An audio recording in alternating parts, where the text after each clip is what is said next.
Nous sommes allés jusqu'au pays du soleil levant pour vous raconter des histoires incroyables et méconnues en lien avec notre région. De Lyon à Tokyo, de Cerdon à Tomioka, entre tradition et modernisme, les Japonais restent férus d'amitié et d'histoire. Nihon et Yokoso, bienvenue au Japon.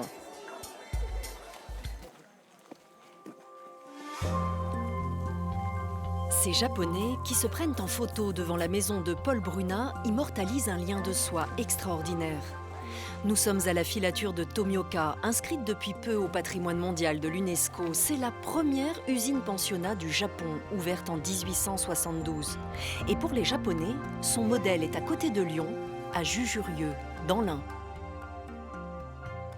Les soies Ribonnet, un empire industriel internationalement reconnu dès le 19e siècle pour la qualité de ses soies et l'organisation du travail.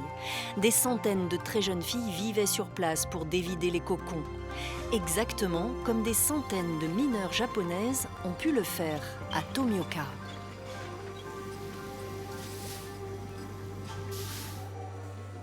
Ici, nous sommes entrés donc dans le cœur de la filature, l'atelier de dévidage, qui est un bâtiment qui fait 140 mètres de long, qui a été construit donc en 1872. Dans ce bâtiment, à l'époque, il y avait 300 ouvrières qui pouvaient travailler en même temps. Pour Nathalie Foron-Dauphin, responsable scientifique des soies Ribonnet, se retrouver au cœur de la filature japonaise est un aboutissement. C'est émouvant, quoi.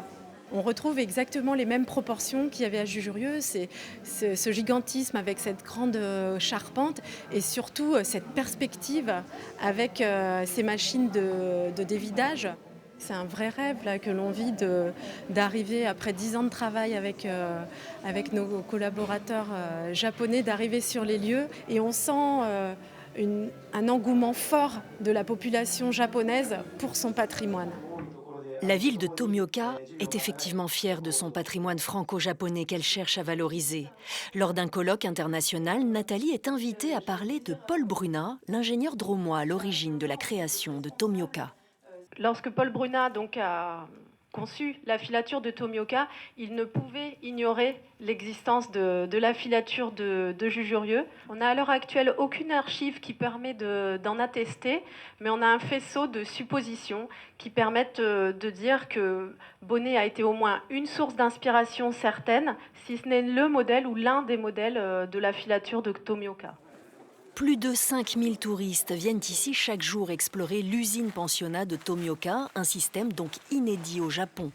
Pour Paul Bruna, la qualité du fil de soie allait de pair avec la qualité de vie des ouvrières. Ainsi, comme à Jujurieux, elle filait, mais pas seulement. Gymnastique, chant, école, soins médicaux, à 12 000 km d'écart, la vie de ces jeunes filles était identique.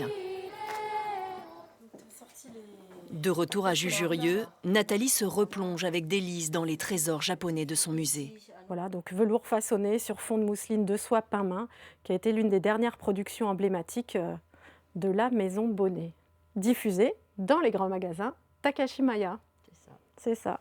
Les soies Ribonnet ont donc exporté au Japon l'organisation de l'usine-pensionnat, mais pas seulement. Les plus beaux magasins de Tokyo vendaient à prix d'or les soies produites à Jujurieux. On pense que c'est les Japonais qui ont fourni la soie à l'Europe. Et là, on voit qu'on est dans le circuit inverse. La maison Bonnet qui, dès 1905, pour les traces attestées, fournit des tissus, des beaux tissus de la soie lyonnaise pour parer le vêtement traditionnel des Japonais. Chaque année, 6000 personnes visitent les soies Ribonnet. On est loin des 5000 visiteurs par jour de la filature japonaise. Mais Tomioka veut mettre en lumière ses liens avec le département de l'Ain à travers un pacte touristique. Un jour proche, le patrimoine unique de Jujurieux sortira enfin de son cocon.